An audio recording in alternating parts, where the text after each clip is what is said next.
गृह मंत्री अमित शाह ने जम्मू कश्मीर का पुनर्गठन विधेयक 2019 राज्यसभा में पेश किया। इसके तहत जम्मू कश्मीर राज्य को 2 केंद्र शासित प्रदेशों में बांट दिया गया। जम्मू कश्मीर का पहला हिस्सा जम्मू कश्मीर ही होगा। ये दिल्ली की तरह एक केंद्र शासित प्रदेश होगा। यहाँ एक विधानसभा होगी। अब तक जम्मू कश्मीर के साथ रहने वाला लद्दाख अब अलग केंद्र शासित प्रदेश होगा। लद्दाख में विधानसभा नहीं रहेगी। जम्मू कश्मीर पर चल रही तमाम अटकलें, अफवाहों और कयासों पर अब विराम लग चुका है। केंद्र की नरेंद्र मोदी सरकार ने जम्मू कश्मीर पर ऐतिहासिक और अभूतपूर्व फैसला लिया है। गृह मंत्री अमित शाह ने सोमवार 5 अगस्त को राज्यसभा में 2 अहम संकल्प पेश किए। इस संकल्प में जम्मू कश्मीर से अनुच्छेद 370 हटाने और जम्मू कश्मीर राज्य को 2 भागों में बांटने का संकल्प शामिल है। जम्मू कश्मीर अब केंद्र शासित प्रदेश होगा। इस प्रदेश की अपनी विधायिका होगी, जबकि लद्दाख अब जम्मू कश्मीर से अलग एक केंद्र शासित प्रदेश होगा। लद्दाख में विधानसभा नहीं होगी। गृह मंत्री अमित शाह ने सोमवार 5 अगस्त को राज्यसभा में एक संकल्प पेश किया। इस संकल्प में उन्होंने संविधान के अनुच्छेद 370 के सभी खंड जम्मू कश्मीर में नहीं लागू होंगे।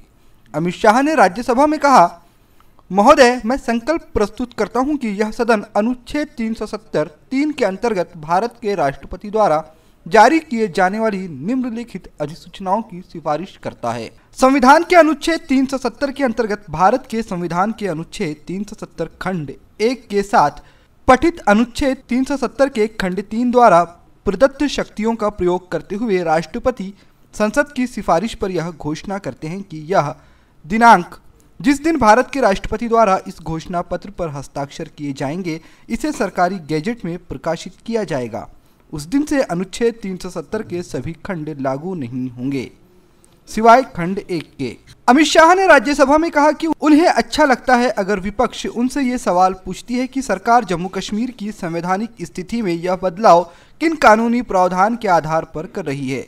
अमित शाह ने बताया, देश के राष्ट्रपति को अनुच्छेद 370(3) के तहत पब्लिक नोटिफिकेशन से धारा 370 को सीज करने का अधिकार है। 5 अगस्त की सुबह राष्ट्रपति महोदय ने एक नोटिफिकेशन निकाला है, जिसमें उन्होंने कहा कि संविधान सभा के अधिकार अब जम्मू कश्मीर विधानसभा में निहित होते हैं, क्योंकि संविधान सभा अब है ही नहीं। चूंकि वहां राष्ट्रपति शासन है, इसलिए जम्मू कश्मीर असेंबली के सारे अधिकार संसद में निहित हैं और राष्ट्रपति के आदेश को हम साधारण बहुमत से पारित कर सकते हैं। अमित शाह ने कहा कि सरकार ने इन संवैधानिक प्रावधानों का इस्तेमाल कोई पहली बार नहीं किया है। उन्होंने कहा कि कांग्रेस 1952 और 1962 में इन्हीं तरीकों से अनुच्छेद 370 को बदल चुकी है। उसी रास्ते पर हमने भी कदम बढ़ाए हैं। अमित शाह की ओर से संसद में ये 2 संकल्प पेश करते ही विपक्षी सांसद हंगामा करने लगे।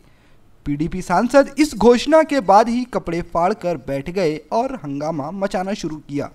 यही नहीं, कांग्रेस, टीएमसी और डीएमके के सांसदों ने भी सरकार की इस घोषणा पर खूब हंगामा किया। कांग्रेस सांसद गुलाम नबी आजाद और नेता प्रतिपक्ष ने कहा है कि बीजेपी ने संविधान की हत्या की है। संसद में अमित शाह ने कहा कि कश्मीर में ये गलत धारणा है कि अनुच्छेद 370 की वजह से कश्मीर भारत के साथ है। अमित शाह ने कहा कि कश्मीर भारत के विलय पत्र की वजह से है, जिस पर 1947 में हस्ताक्षर किया गया था। गृह मंत्री ने कहा कि वोट बैंक की वजह से विगत दिनों में इस पर कोई फैसला नहीं लिया गया, लेकिन हमारे पास इच्छा शक्ति है और हम वोट बैंक की परवाह नहीं करते। अमित शाह ने कहा कि अनुच्छेद 370 को हटाने में अब 1 सेकंड की भी देरी नहीं करनी चाहिए। अमित शाह ने कहा कि वह इस मुद्दे पर डिबेट और बहस के लिए भी तैयार हैं।